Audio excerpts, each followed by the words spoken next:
मखसूस नशिस्तों से मुताल्लिक 12 जुलाई के फैसले में कोई इब्हाम नहीं। सुप्रीम कोर्ट का मुख्तसर हुक्मनामा बहुत वाज़ेह है। इलेक्शन कमीशन अमल करे वरना संगीन नताइज होंगे। फैसला देने वाले 8 जजेस ने वजाहत जारी कर दी। कहा गया कि तहरीक इंसाफ सियासी जमात थी, सियासी जमात है। इलेक्शन कमीशन ने हुक्म को गैर ज़रूरी तौर पर पेचीदा बनाया।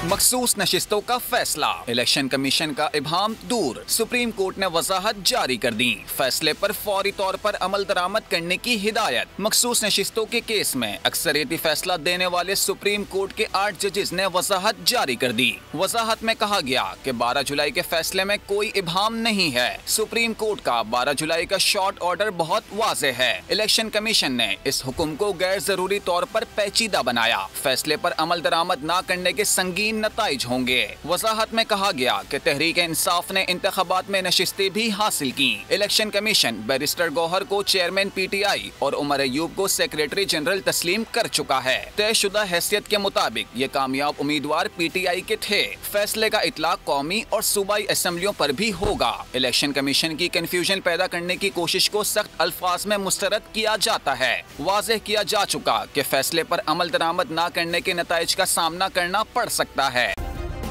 सब्सक्राइब करें और बेल दबाएं ताकि कोई खबर रह न जाए।